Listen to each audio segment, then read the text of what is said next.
नमस्कार जनाए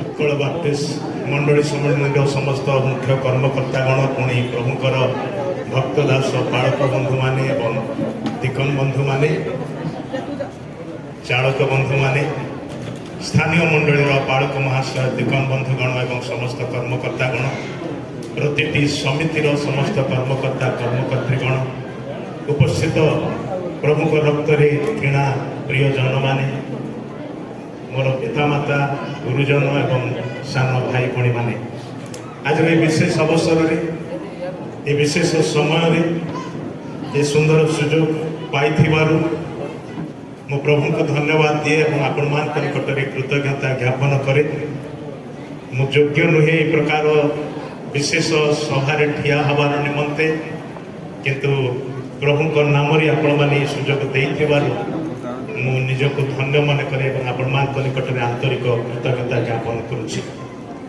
मु बड़ द्वंद्व पड़ी बर्तमान मोर समय 1:15 ରୁ 1:20 पर्यंत 5 मिनिट समय थिला प्रोग्राम अनुसार तापर गैप थिला 2टा पर्यंत से गैप पीरियड भी सरी जाइछि आउ से घड़ी अनुसार 10 मिनिट पर आम मानकर सभाटी शेष हो मोर द्वंद्व होछि मु आरंभ करिवि ना शेष करिवि आरंभ करी आपण मैंने जदि अनुमति दियंती मु जाने बहुत समय पर्यंत आपण मैंने बसी आते लंबा समय बसवा पुणी गरम पागरे बसवा सहज विषय नुहे आउ चाहूना बेसी लंबा करने किंतु जेबे भी मु कही था लंबा करी ना टे असुविधा हो जाए से कौन सी मत टे लंबी जाए था किंतु मु चेष्टा करी जेते संक्षिप्त हेबार निमंते प्रभुकर धन्यवाद करे प्रभुकर प्रिय दास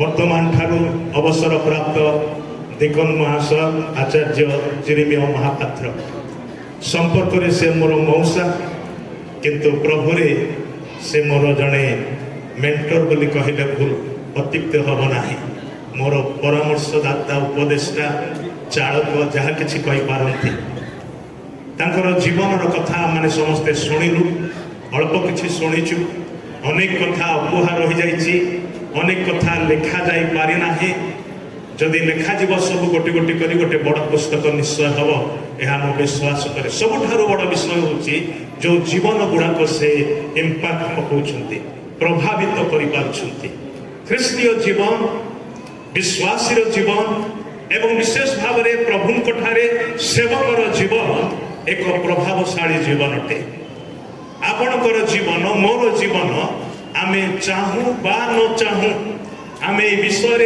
सचेतन थाऊ बा न थाऊ आम माने काहाकु ना काहाकु केबे ना केबे किछि ना किछि विषय प्रभावित करुछु हेले अनुध्यान करिवार विषय होची जे मोर जीवन काहाकु नकारात्मक भाव में प्रभावित करुछि ना सकारात्मक भाव में प्रभावित करुँचे चिंतार विषय आउ जो माने ए विषय सचेतन अटंती से माने निजको टिके सुधारी नियंती निजको टिके श्रृंखलित रखती निजको टिके नम्र करती जद्वारा कि से मानकर ए क्षणिक जीवन अनेकंकर जीवन को सकारात्मक प्रभाव में प्रभावित करे आ से प्रकार एक विरल व्यक्तित्व आम मानकर गहन आम तांकर जीवन निमंते प्रभु को विशेष विशेष धन्यवाद जनाए प्रसंगटी दिया जाइछि एप्री पुस्तक तार 13 अध्याय 7 पद विराट पढ़ु पढ़ु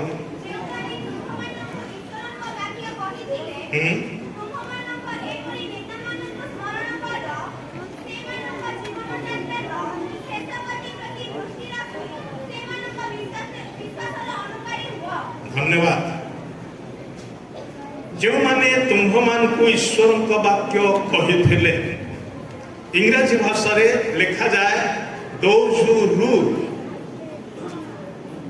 तुम मान को मध्य जो माने शासन करती जो माने तुमको पथ कढ़े नियंती जो माने तुमको उपदेश दियंती जो माने तुमको मार्गदर्शन दियंती से प्रकार लोक मानकु कौन करिया पई कहा जायछि स्मरण करिवार निमंते कहा जायछि कहतु गले एप्री पुस्तक रे 13टी मात्र अध्याय अछि एवं ए शेष अध्यायटी होछि तार पूर्व 12 अध्याय व्यवहारिक विषय सब जहाँ पूर्व 12 अध्याय रे लिखा जायछि एवं एप्री पुस्तक रो मूल प्रसंग होछि यीशु ख्रीष्ट श्रेष्ठ अटन्ते ताहांकर श्रेष्ठत्व विषय ताकर सुपेरियरिटी बोली कहा जा ताहांकर महत्व विषय कहा जा से स्वर्गर दूतमान ठारू श्रेष्ठ अटंती पृथ्वी रे से जाजक मान ठारू महाजाजक ठारू श्रेष्ठ अटंती से भाववादी मान ठारू श्रेष्ठ अटंती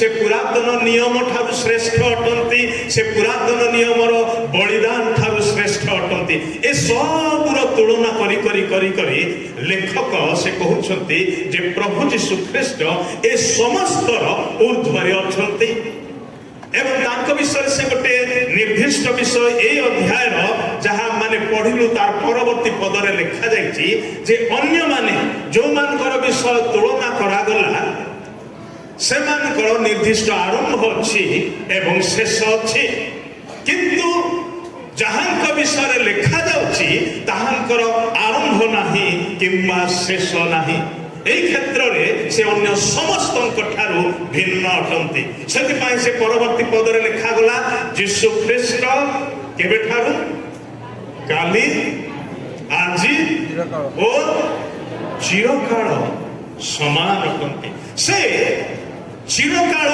অছন্তি কেবল নুহ সমান অছন্তি पृथ्वी रे आम जेकोसी कार्य कार्यकारी होना कहीं सरकारी दफ्तर रे हो स्कूल कॉलेज रे हो किंबा पंचायत ऑफिस रे हो किंबा जेकोसी स्थान रे आम एक कार्यकाल समय था को जगह 60 वर्ष को जगह 65 वर्ष को जगह 75 वर्ष किंतु प्रत्येक कार्यर एक शेष समय निरूपित अटे से अनुसार आम को अवसर नेबाक हुए आम को अब्याहति नेबाक हुए जहाँ आज आम उपस्थिति रे आम आखि आगे घटी किंतु ईश्वर सेवार अवसर शब्दटी नाही ईश्वर सेवार सेतेबेले सेवा कार्य शेष हुए जेतेबेले से व्यक्ति को परमेश्वर उठाई नियंती आपण मशांकर जीवन को देखंतु किंबा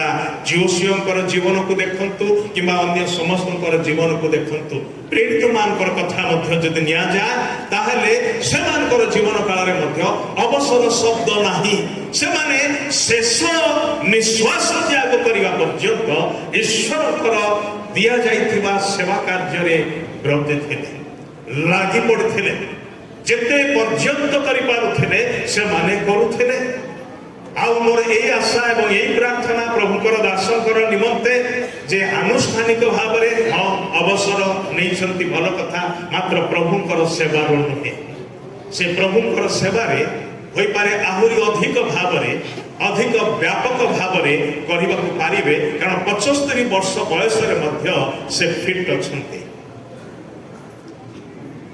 एबे भी से सुस्थ एवं सक्रिय अटंती मु विश्वास करे प्रभु निश्चय आहुरी अधिक महत्तर सेवा कार्य रखिछंती राज्यर निमंते से व्यवहार करेंगे तेरे फेरी आसवा 7 पद जो माने तुम्ह मानकु ईश्वर वाक्य कही तुम्ह मानकर एपरी नेता मानकु स्मरण कर भूली जाओ बोली कहा जाऊ नाही स्मरण करने विषय कहा जाउची कहकु गले ए 13 अध्याय से प्रकार व्यक्ति मानकर निमंते 3टी विषय करबा पाई मंडली को कहा जाउची एक कथा मंडली रो विश्वासी मान पाई लिखा जाइची आ कहा जाउची तुम्ह मानकर नेता मानकु स्मरण कर 7 पदरे कहा जाउची से माने तुम्ह मानकु की प्रकार भाव रे ईश्वर को वाक्य रु शिक्षा देले एवं से माने किपरि विश्वासर अनुकारी हेले से मानकर विश्वासर जीवन को लक्ष्य कर आ से मानकर शेष गति को लक्ष्य कर बाइबल रे ज्ञानी सोलोमन कहले जहार कोन जे आरंभ अपेक्षा कार्य समाप्ति भलो बेंगली भाषा रे गोटे कथा अछि जार शेष भालो ତା ସବ ଭଲ, ଯାହାର ଶେଷ ଭଲ ତାହାର ସବୁ କିଛି ଭଲ। ଏଟା ବାସ୍ତବ ସତ୍ୟ ଅଟେ। ସେମାନଙ୍କର ଶେଷ ଗତି ପ୍ରତି ଅର୍ଥାତ୍ ସେମାନଙ୍କର ବିଶ୍ୱାସର ଜୀବନ ଯାତ୍ରାରେ, ପ୍ରଭୁଙ୍କ ଠାରୁ ପାଇଥିବା ଆହ୍ୱାନମୂଳକ ଜୀବନ ଯାତ୍ରାରେ, ସେବାର ଜୀବନ ଯାତ୍ରାରେ ସେମାନଙ୍କର ଆରମ୍ଭ ଚମତ୍କାର ହେଇପାରେ, ମାତ୍ର ଶେଷ କି ପ୍ରକାର ସେଥିପ୍ରତି ଦୃଷ୍ଟିପାତ କର। ଆଉ ସେମାନଙ୍କର ଶେଷ ଗତି ଯଦି ବିଶ୍ୱାସ ଯୋଗ୍ୟ, ବିଶ୍ୱାସରେ ପରିପୂର୍ଣ୍ଣ, ମଣ୍ଡଳୀରେ ଯେତେବେଳେ ଦିଗନମାନଙ୍କର ନିର୍ବାଚନ ବା ଦିଗନମାନଙ୍କୁ ବଛାଗଲା ଆଦ୍ୟ ମଣ୍ଡଳୀରେ, ଜାଣନ୍ତି କି ସେଥିରେ କୋଉ କୋଉ ଗୁଣ ସବୁକୁ ଅନୁସନ୍ଧାନ କରାଗଲା, କୋଉ କୋଉ ସବୁ ଗୁଣ ଥିବା ଦରକାର ବୋଲି କୁହାଗଲା। ଆତ୍ମାରେ ପରିପୂର୍ଣ୍ଣ, ଜ୍ଞାନରେ ପରିପୂର୍ଣ୍ଣ, ବିଶ୍ୱାସରେ ପରିପୂର୍ଣ୍ଣ, এই ସବୁ ବିଷୟ ଯାହାଠାରେ ଥିବ ସେ ମଣ୍ଡଳୀରେ ସେବା କରିବାର ନିମନ୍ତେ ମନୋନୀତ କରାଯିବ। ପ୍ରଭୁ ସେ ପ୍ରକାର ଲୋକମାନଙ୍କୁ ମନୋନୀତ କରିଥାନ୍ତି, ଚାହାନ୍ତି କହିବାକୁ ଗଲେ। ଆଉ ଆଜିର ମଣ୍ଡଳୀ ମାନଙ୍କରେ ଆମମାନେ ଦେଖୁ ବିଶ୍ୱବ୍ୟାପୀ ମାନେ ପୃଥିବୀର ଅଧିକାଂଶ ମଣ୍ଡଳୀରେ ଗୋଟେ ବିଷୟ ଥିବ ଆଉ ଗୋଟେ ବିଷୟ ନଥିବ, ଉଣା ପଡ଼ିଥିବାର ବିଷୟ ସବୁ ବେଶୀ ଦେଖାଯାଏ। ଏଠାରେ ସେଇ ନେତାମାନଙ୍କ ବିଷୟରେ କୁହାଯାଇଛି, ସେମାନେ ପାଳକ ହେଇପାରନ୍ତି, ଦିକନ ହେଇପାରନ୍ତି, ଚାଳକ ହେଇପାରନ୍ତି, କିମ୍ବା ମଣ୍ଡଳୀରେ ଶିକ୍ଷକ ହେଇପାରନ୍ତି, ସଣ୍ଡେ ସ୍କୁଲର ଶିକ୍ଷକ ଶିକ୍ଷୟିତ୍ରୀ ହେଇପାରନ୍ତି, ମଣ୍ଡଳୀରେ କୌଣସି ନେତୃତ୍ୱ ନେଉଥିବା ବ୍ୟକ୍ତି ହେଇପାରନ୍ତି, କୌଣସି ସମିତି ବା ସମ୍ମିଳନୀ ବା ଅନୁଷ୍ଠାନର ଦାୟିତ୍ୱ ନେଉଥିବା ବ୍ୟକ୍ତି ହେଇପାରନ୍ତି। ଏ ସମସ୍ତଙ୍କର ନିମନ୍ତେ এইটা হচ্ছে বড় জরুরি বিষয়। সেমানଙ୍କର ଶେଷ ଏବଂ ଶେଷ ପର୍ଯ୍ୟନ୍ତ ବିଶ୍ୱାସରେ ସ୍ଥିର ଅଛନ୍ତି କି ନାହିଁ। ଯେତେବେଳେ ଏହି ପୁସ୍ତକଟି ଲେଖାଗଲା, ସେହି ସମୟର ମଣ୍ଡଳୀ, ସେହି ସମୟର ବିଶ୍ୱାସୀ ଭାଇ ଭଉଣୀମାନେ ଭୟଙ୍କର ତାଡ଼ନା ମଧ୍ୟ ଦେଇ ଗତି କରୁଥିଲେ। ସେମାନଙ୍କର ସମ୍ପତ୍ତି ବାଡ଼ି ଲୁଟ କରି ନିଆଯାଉଥିଲା, ଜବରଦସ୍ତ ଛଡ଼େଇକି ନିଆଯାଉଥିଲା, ସରକାରୀ ଭାବରେ କରାଯାଉଥିଲା। ସେମାନେ ଯୀଶୁଙ୍କର ନାମ ସକାଶେ ଘର ହରଉଥିଲେ, ଯୀଶୁଙ୍କର ନାମ ସକାଶେ ପଳାତକ ସାଜୁଥିଲେ, ଯୀଶୁଙ୍କର ନାମ ସକାଶେ ପିନ୍ଧିଥିବା ପୋଷାକ ଛଡ଼ା ଆଉ କିଛି ସେମାନଙ୍କ ପାଖରେ ନଥିଲା। ଆମମାନଙ୍କର ଓଡ଼ିଶାର କେତେକ ଖ୍ରୀଷ୍ଟ ବିଶ୍ୱାସୀ ସେଥିର ଭୁକ୍ତଭୋଗୀ ଅଟନ୍ତି। 2008 ସାଲରେ ଯାହା ହେଇଥିଲା ଏବଂ ଗତ ବର୍ଷ ଠାରୁ ଆରମ୍ଭ ହୋଇକି ଏହି ବର୍ଷ ମଧ୍ୟ ଜାରି ରହିଛି ମଣିପୁରରେ ଯାହା ଘଟୁଛି, ବିଶ୍ୱାସୀ ଭାଇ ଭଉଣୀମାନଙ୍କର ଅବସ୍ଥା। ଏବଂ ପ୍ରଭୁ ଯୀଶୁ ଏହି ବିଷୟରେ ସତର୍କ କରାଇ ଦେଇଛନ୍ତି, ଚେତନା ଦେଇ ସାରିଛନ୍ତି। ମୋ ନାମ ସକାଶେ ଲୋକମାନେ ତୁମମାନଙ୍କୁ ଘୃଣା କରିବେ, ତାଡ଼ନା କରିବେ, ବିଚାରକର୍ତ୍ତାମାନଙ୍କ ହସ୍ତରେ ସମର୍ପଣ କରିବେ। ଏ ଆଦ୍ୟ ମଣ୍ଡଳୀର ଖ୍ରୀଷ୍ଟ ବିଶ୍ୱାସୀ ମାନେ, ସେମାନେ କହିବାକୁ ଗଲେ ସର୍ବହରା ହେଇକି କିନ୍ତୁ ଗୋଟେ ବିଷୟ ହରେଇ ନଥିଲେ, ସେଇଟା ହଉଛି ସେମାନଙ୍କର ବିଶ୍ୱାସ। ସେ ବିଶ୍ୱାସର ସମ୍ପତ୍ତିକୁ ନେଇ ସେମାନେ ଜାଗା ଜାଗାକୁ ଚାଲିଗଲେ, ଜେରୁସାଲେମରେ ରହିପାରିଲେ ନାହିଁ। ସାଉଲ ନାମକ ଜଣେ ବ୍ୟକ୍ତି ଭୟଙ୍କର ଭାବରେ ମଣ୍ଡଳୀକୁ ତାଡ଼ନା କଲେ, ଯଦ୍ୱାରା ସେଠିକାର ବିଶ୍ୱାସୀ ମାନେ, ଲେଖାଯାଏ ଯେ ପ୍ରେରିତ ମାନଙ୍କର ଛଡ଼ା ବାକି ଅଧିକାଂଶ ବିଶ୍ୱାସୀ, କେତେ ବିଶ୍ୱାସୀ ସେଇ ସମୟ ମଧ୍ୟରେ ଜାଣନ୍ତି କି? ପେଣ୍ଟିକସ୍ ଦିନରେ 3000, ତାପରେ 5000, ଏମିତି ଦେଖିବାକୁ ଗଲେ 8000, ପୁଣି ଆଉ କେତେ ହଜାର ଆମମାନେ ଜାଣୁନା। କିନ୍ତୁ এই ସମସ୍ତେ ଜେରୁସାଲେମ ମଣ୍ଡଳୀରେ ଉପାସନା କରୁଥିଲେ। ଯେତେବେଳେ ସାଉଲ ତାଡ଼ନା କରିବା ପାଇଁ ଆରମ୍ଭ କଲେ, ସେମାନେ ବିକ୍ଷିପ୍ତ ହେଇଗଲେ, ଚାରିଆଡ଼କୁ ପଳେଇଲେ, ନିଜର ପ୍ରାଣକୁ ହାତ ମୁଠାରେ ଧରି। ପିନ୍ଧିଥିବା ଲୁଗା ଛଡ଼ା ଆଉ କିଛି ହାତରେ ନଥିଲା। ଘର ଦ୍ୱାର ଜମି ବାଡ଼ି ଯାହା କିଛି ସେମାନଙ୍କର ଥିଲା, ସେ ସବୁ ଜେରୁସାଲେମରେ ଛାଡ଼ିଦେଲେ ଏବଂ ସରକାରୀ ସ୍ତରରେ କିମ୍ବା ତାଡ଼ନା କରୁଥିବା ଲୋକମାନେ ସେମାନଙ୍କର ସେ ସବୁକୁ ଲୁଟି ନେଲେ। କିନ୍ତୁ ସେମାନେ ଯୁଆଡ଼େ ଯୁଆଡ଼େ ଗଲେ, ଯାହା ସାଙ୍ଗରେ ନେଇକି ଯାଇଥିଲେ ତାକୁ ହରେଇଲେ ନାହିଁ। ଏ ସମସ୍ତ ନିର୍ଯାତନା ସତ୍ତ୍ୱେ ସେମାନେ ସେଇ ବିଷୟକୁ ଧରି ରଖିଲେ। କ'ଣ ଥିଲା ତାହା? ପ୍ରଭୁ ଯୀଶୁ ଖ୍ରୀଷ୍ଟଙ୍କ ଠାରେ ବିଶ୍ୱାସ। ହେଲେ କେତେକଙ୍କ ମନରେ ଡର ଆସିଲା, ଭୟ ଆସିଲା, ଯୀଶୁଙ୍କର ସକାଶେ ସବୁ ଛାଡ଼ିବାକୁ ପଡୁଛି।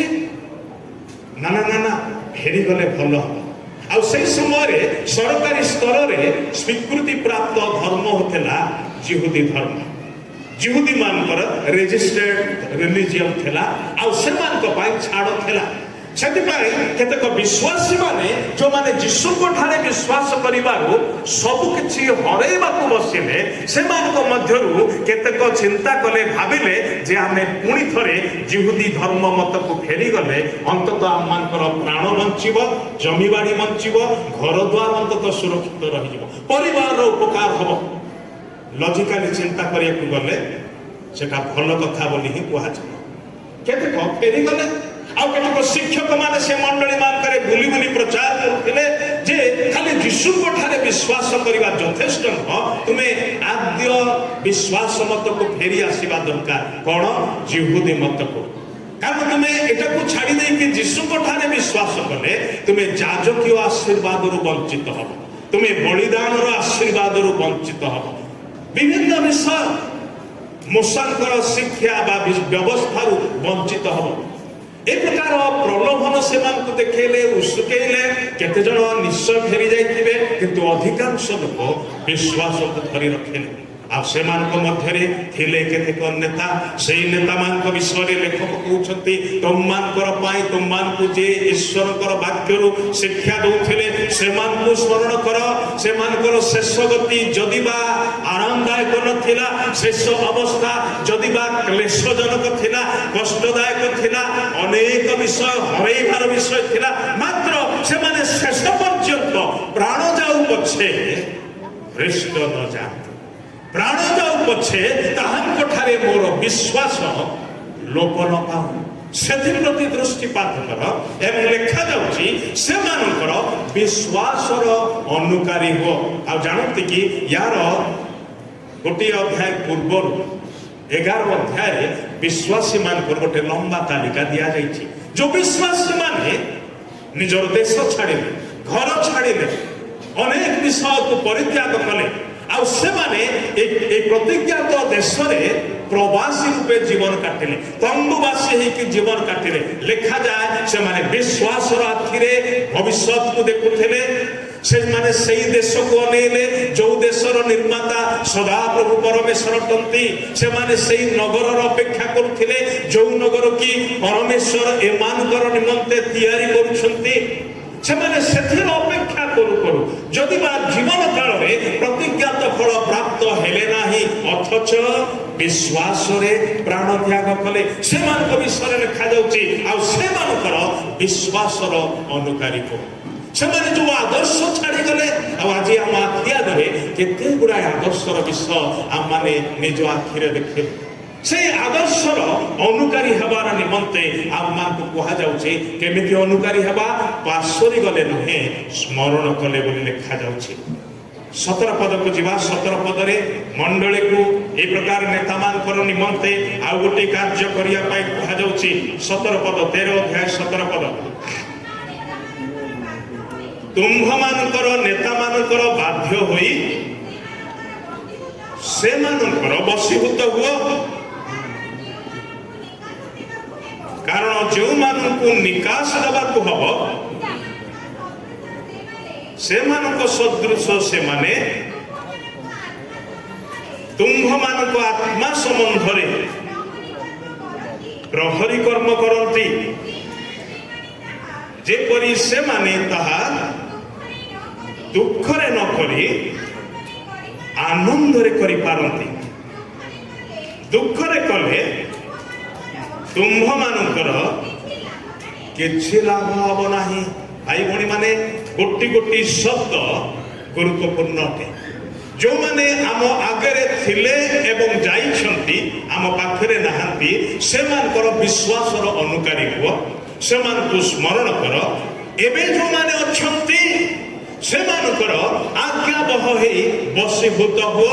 ଏଇଟା ପ୍ରଭୁଙ୍କର ଆଦେଶ ଯେ ସ୍ୱର୍ଗରୁ କହୁଅଛନ୍ତି।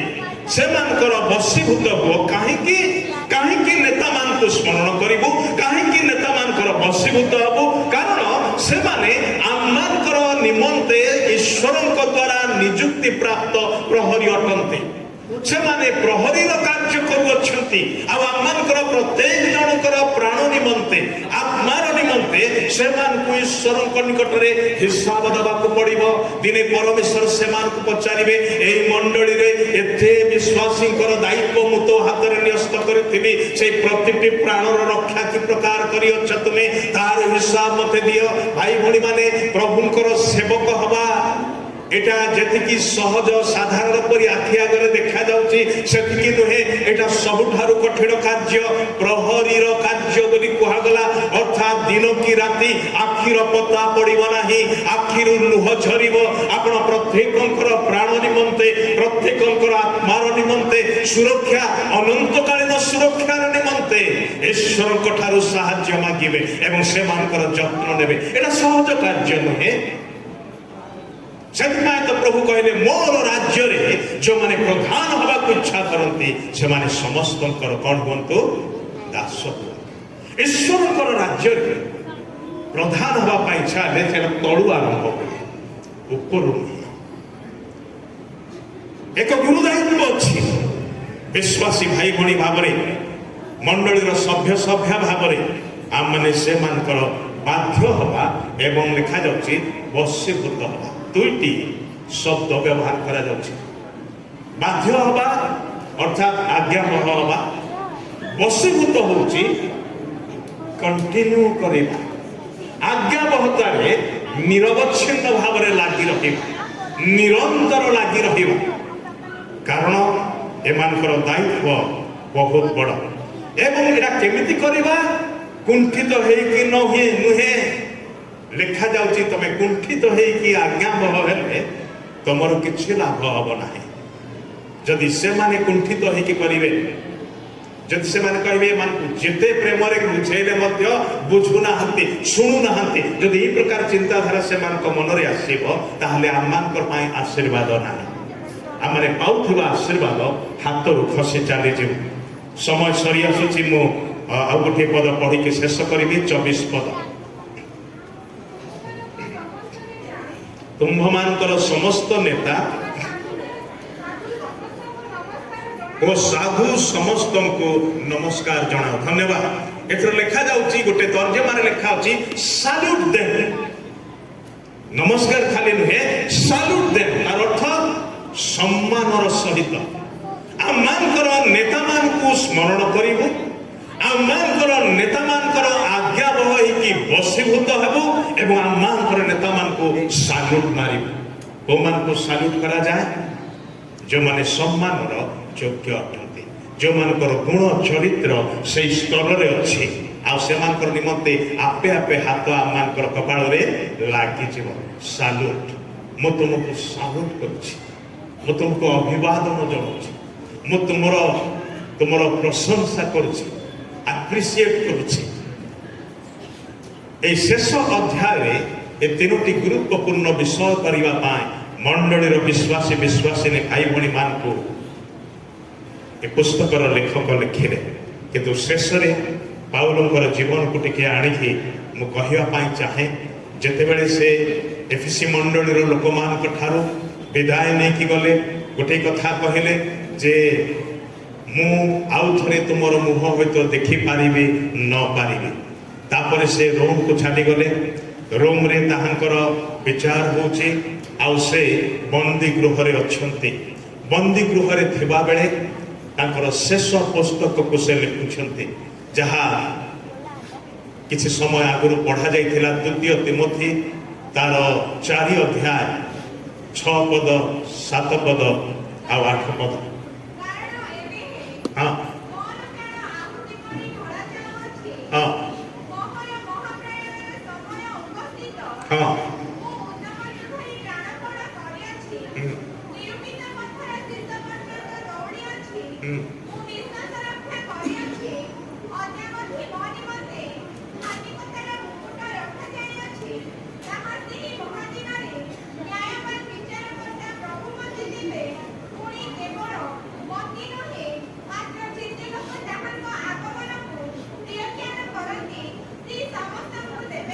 ଧନ୍ୟବାଦ। ଏଇଟା ହେଉଛି ପ୍ରେରିତ ପାଉଲଙ୍କର ବିଦାୟକାଳୀନ ବାର୍ତ୍ତା।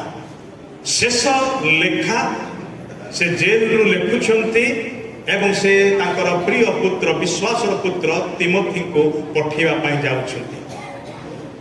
आउ शेष लेखार से लिखुंट एबे हे मोर प्राण आहुति परी ढला जाउछि, मोर महाप्रयाणर समय उपस्थित हेलाणी। से जो शब्द से लिखुंट मोर जीवार बेल आसिलाणी। ए जो जीवार शब्दटी सेठारे लिखा जाउछि मूल भाषा रे तार भिन्न भिन्न अर्थ अछि। उदाहरण स्वरूप सकाळ हेला चाषी हळे बळद को लंगल रे जोचिकी जुआली रे जोचिकी चाष करिया पाए नेई गला। आमर एपटे 12टा गोटाए बेल को चाष काम सरी गले से मान को फेरे आनु जुआली रु से मान को मुकळी दिया जाए। जो बड़द जोचा जाए सकाळ 6टा रु दिन 12टा पर्यंत बुली बुली बुली बुली चाष कला से थकी जाइछि एवं जेतेबेले चाषी ताकू गुहाळ को फेरे आनुछि जुआड़ी काढ़ी दउछि से जो निजको मुक्त बोली अनुभव करुछि सेटा सेही अर्थ रे लेखा जाउछि। आ गोटे अर्थ होछि कोन गोटे जहाज गोटे बंदर रे अछि से आर बंदर को जीवार निमंते तार दौड़ी सब फिटेई दिया जाउछि। से ए बंदर रु बाहर के आर बंदर को जाई के पहुंचिबो ସେଥିପାଇଁ ତାକୁ ମୁକ୍ତ କରି ଦିଆଯାଉଛି। ସେଟା ସେଇ ଅର୍ଥରେ ଲେଖାଯାଉଛି। ମୁଁ ଅକ୍ଳାନ୍ତ ପରିଶ୍ରମ କରିଛି ଯାହା ପ୍ରେରିତ 20 ଅଧ୍ୟାୟରେ ପାଉଲ ସାକ୍ଷ୍ୟ ଦେଇକି କହୁଛନ୍ତି। ଦିବାରାତ୍ର ଅଶ୍ରୁପାତ ସହିତ କି ପ୍ରକାର ତୁମମାନଙ୍କୁ ଶିକ୍ଷା ଦେଇଛି ମନେ ପକା। ମୁଁ ତୁମମାନଙ୍କର ରକ୍ତର ଦାୟିତ୍ୱରୁ ମୁକ୍ତ ଅଟେ। ପିଲାତ ଭଳି ନୁହେଁ ହାତ ଧୋଇଦେଲେ ନାହିଁ से सत कथा कहउछंती। तुमମାନଙ୍କୁ ଯାହା ଯାହା ଚେତନା ଦେବା କଥା ଚେତନା ଦେଇଛି, ଅନୁଯୋଗ କରିବା କଥା ଅନୁଯୋଗ କରିଛି, ପ୍ରେମରେ ବୁଝେଇବା କଥା ପ୍ରେମରେ ବୁଝେଇଛି।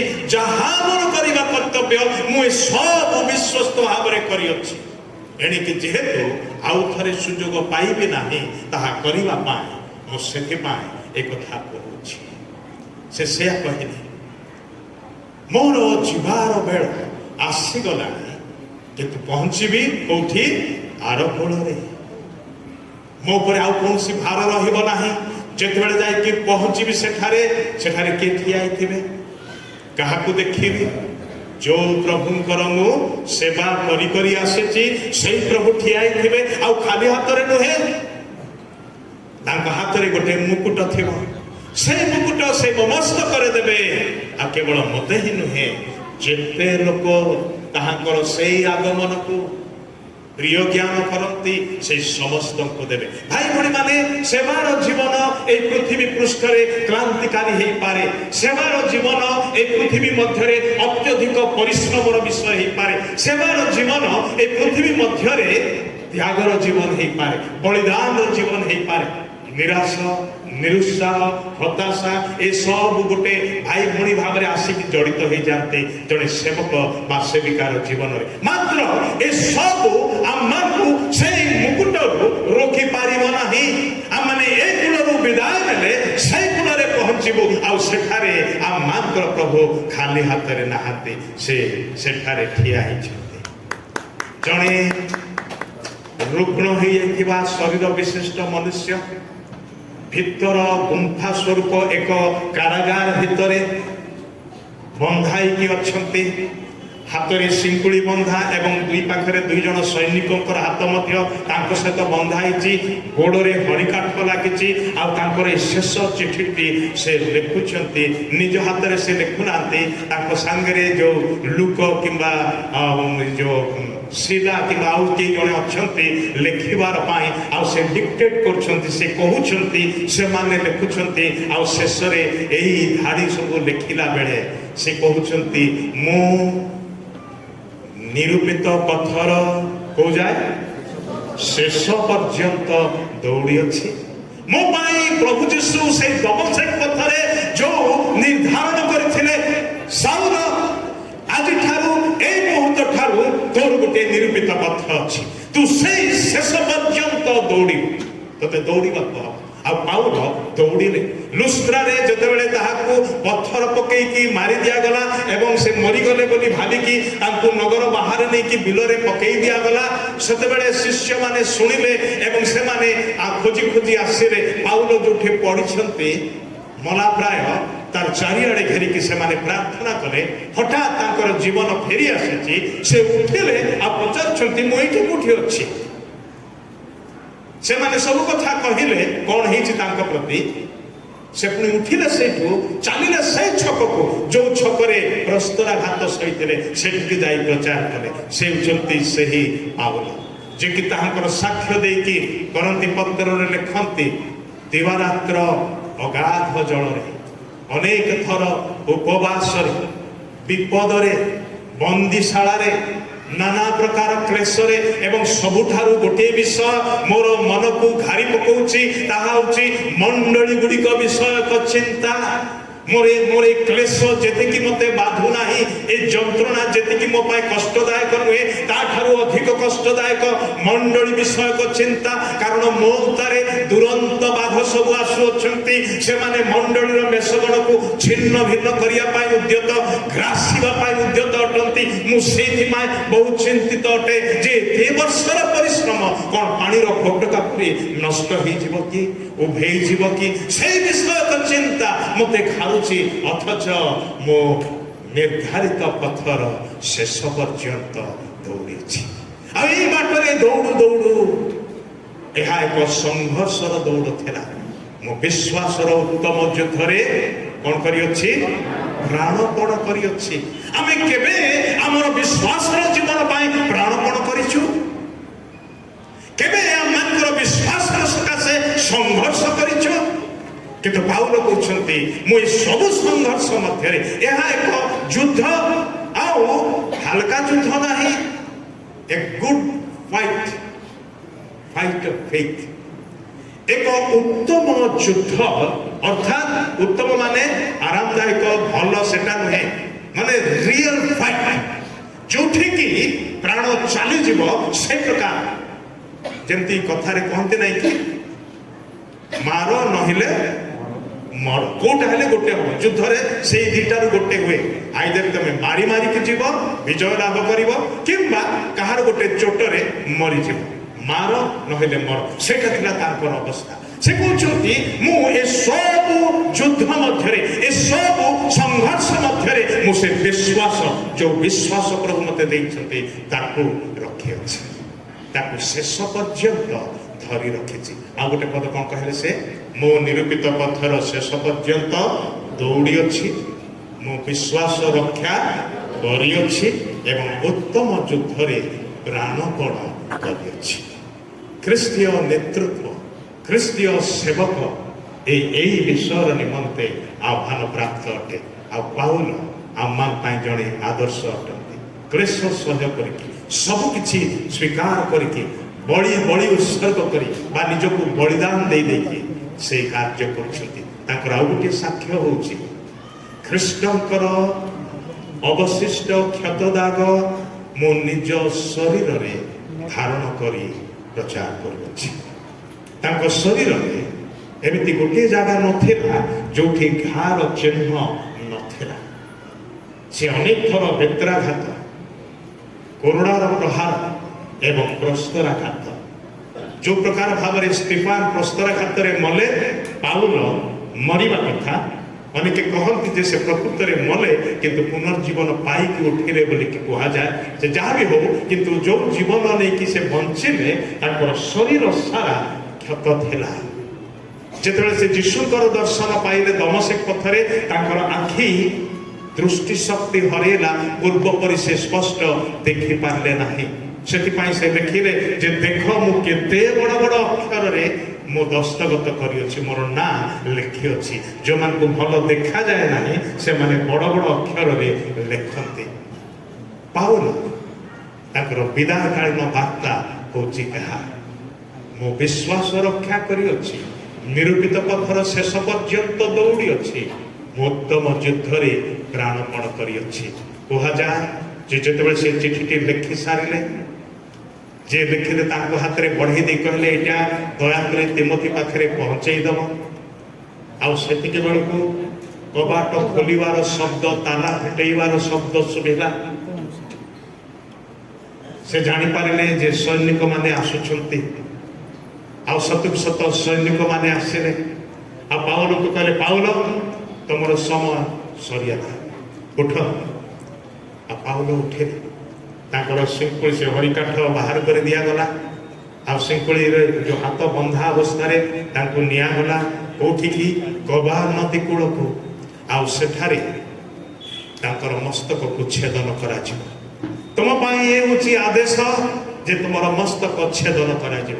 ସେତେବେଳେ ପାଉଲ ପଚାରୁଛନ୍ତି ଯାହାର ହାତରେ ଖଣ୍ଡା ଅଛି ସେ ସୈନିକକୁ ମୁଁ କେମିତି ନଇଁଲେ ତମକୁ ହାଣିବାକୁ ସୁବିଧା ହବ।